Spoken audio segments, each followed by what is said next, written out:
Vous écoutez Europe 1, il est 8h17. L'interview politique d'Europe 1, Fabien Amias, vous recevez ce matin le cardinal André XXIII, archevêque de Paris.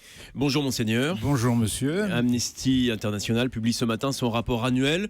Et d'ailleurs, et ce n'est pas chose courante, a choisi de le faire à Paris. L'association dénonce une situation, je la cite, très préoccupante en France, avec la prolongation de l'état d'urgence et le climat de stigmatisation, notamment autour des migrants, je la cite encore. Cette inquiétude, elle est excessive ou vous la partagez ?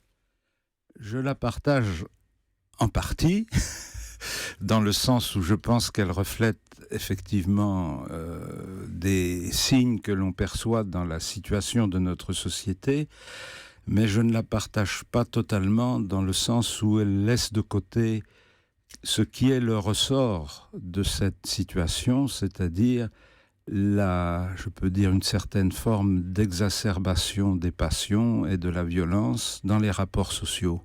Qui sont aussi propres aux campagnes électorales comme celles que l'on traverse actuellement. C'est un moment plus intense, mais malheureusement, ça n'est pas réservé à la campagne électorale. C'est un climat qui s'est établi progressivement, et je pense en particulier par l'espèce de surenchère qui se développe à travers les réseaux sociaux et les messages anonymes qui circulent sur les réseaux sociaux et qui déclenchent une violence verbale. Il y a les messages anonymes, mais il y a aussi les messages publics des responsables. Je parlais d'Amnesty International, mais il y a aussi le pape François qui dénonçait, pas plus tard qu'hier, la démagogie populiste à propos du rejet que subissent de nombreux migrants qui se présentent à nos frontières. Ces propos, ils sont bien éloignés finalement de ceux qu'on entend dans notre campagne présidentielle. Est-ce que le message du pape, aujourd'hui, il est audible ? Il est compréhensible par tous ? Compréhensible par tous, j'en sais rien, mais en tout cas, il est certainement dans le fil de son devoir et de ses orientations pour l'Église universelle. Le pape ne fait pas un discours pour la campagne électorale française, mais il souligne un risque et une tendance qui traverse en particulier ce qu'il est convenu d'appeler le monde développé, c'est-à-dire les pays bien pourvus et qui regardent comme une menace permanente toutes les nations qui les entourent et qui sont moins bien pourvues. Et donc qui visent d'une façon ou d'une autre à préserver leur niveau de vie au détriment des autres. C'est la tendance au repli sur soi qu'on note dans l'Amérique qui est en train de façonner Donald Trump et dans une certaine partie de l'Europe. C'est pour vous une menace qui guette la France ? C'est une menace qui guette la France, mais le repli sur soi, ça n'est pas simplement une théorie politique ou une tactique politique, comme on peut la voir se développer après l'élection du président Trump, ou comme on peut l'interpréter après le Brexit. Ça n'est pas simplement une tactique politique, c'est aussi une manière de vivre ensemble, c'est-à-dire le repli sur soi politique reflète des réflexes défensifs dans notre vie particulière, dans notre vie personnelle. L'Église est souvent utilisée, on peut même dire instrumentalisée, en période électorale. Est-ce que vous considérez qu'il est de votre rôle, de celui de l'Église en général, de s'engager dans ce type de période ? Bien sûr qu'il est de notre rôle de nous engager, ça dépend ce qu'on veut dire par engager. C'est-à-dire qu'il n'est C'est pas... à vous de définir les limites de votre engagement. Les limites de notre engagement, c'est de profiter de la période électorale qui est une période où les Français sont quand même relativement plus sensibles aux grandes questions qui traversent le pays pour rappeler un certain nombre de repères éthiques, de repères de comportement, des repères de vie.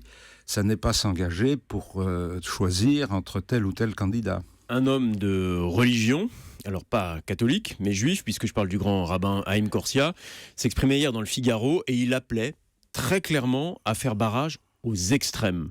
Vous pourriez lancer le même message ? On peut toujours lancer ce message parce qu'on sait très bien que les extrêmes sont des facteurs de violence particuliers. Mais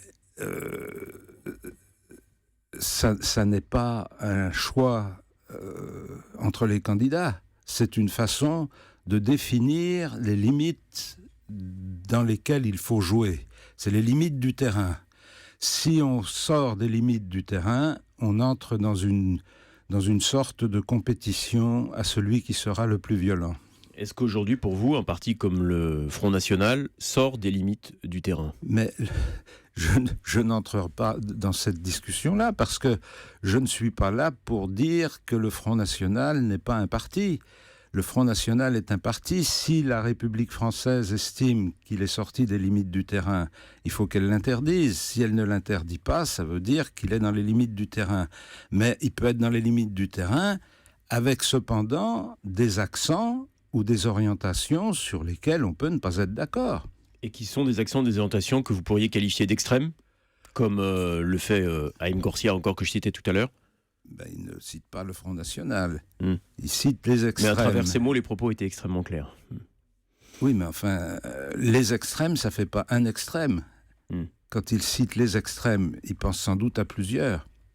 Il y a un mot qui revient sans cesse et qui est employé par quasiment tous les candidats dans cette campagne, c'est le mot laïcité. Charlie Hebdo lance aujourd'hui un appel aux candidats pour s'engager, pour respecter la laïcité. Vous comprenez ça ? Vous souscrivez ? Vous pourriez signer cet appel ou c'est quelque chose qui vous agace et que vous vivez comme une agression ? Je ne vis pas ça du tout comme une agression. Je trouve simplement un peu amusant que Charlie Hebdo invite à lire la loi de 1905 comme si on devait y découvrir une charte de la laïcité. La loi de 1905 est une loi pour organiser les rapports administratifs et publics. Ce n'est pas une charte de la laïcité. Et je pense que faire appel à la laïcité dans une société laïque, c'est une bonne chose, à condition qu'on sache ce qu'on met dedans. Tiens, je parlais de Charlie Hebdo, j'ai le dernier numéro devant moi.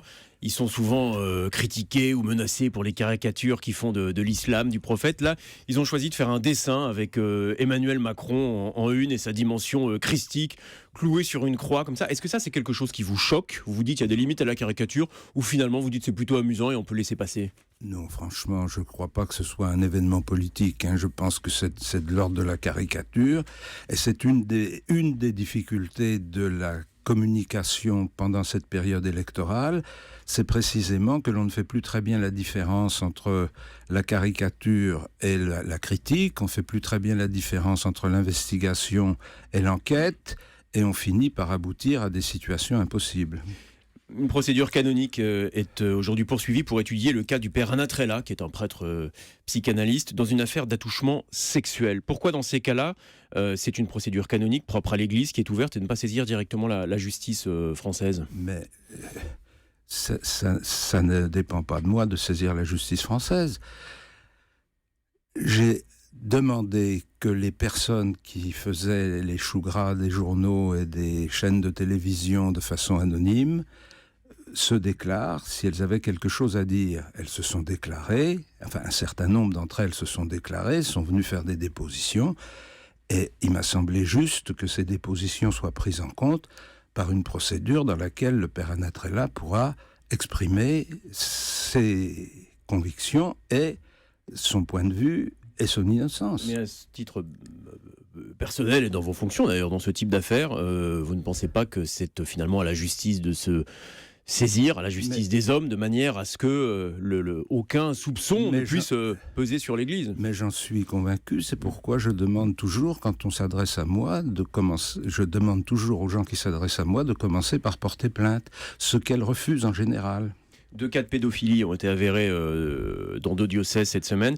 Il y a encore beaucoup de brebis galeuses dans l'Église. On risque de découvrir d'autres affaires. C'est un combat dans lequel vous êtes, vous, très impliqué. Mais est-ce que vous redoutez qu'il y ait beaucoup d'affaires comme ça qui sortent ? Il y aura quelques affaires qui sortiront, nécessairement. C'est statistiquement incontournable. Vous en connaissez déjà d'autres qui pourraient malheureusement émerger ? Pas spécialement, parce que par définition, on les découvre quand elles se manifestent. Ce qui est caractéristique de ces situations douloureuses et que nous avons sans doute mal mesuré dans le passé, c'est qu'il faut beaucoup de temps aux victimes pour accepter de prendre la parole. Ce qui est frappant en revanche, c'est la rapidité de l'Église à écarter un prêtre quand il annonce son désir de se marier. On a raconté l'histoire cette semaine, c'est arrivé au père David Gréa, qui a été relevé de ses fonctions par le cardinal Barbarin à Lyon cette semaine. Tenez, je voudrais, parce qu'il avait annoncé son intention de se marier, je voudrais qu'on écoute juste une de ses interventions devant ses fidèles. Dans cette prédication, je vais essayer de vous montrer comment les promesses de Dieu nous réveillent. Moi, personnellement, quand j'entends le mot réveil, je pense à panne de réveil. Et c'est vrai qu'il y en a qui sont pros chez nous, dans l'église. Il y en a qui, la messe, elle commence à 10h30, à 10h40, ils arrivent. Il se passe quoi ce matin ?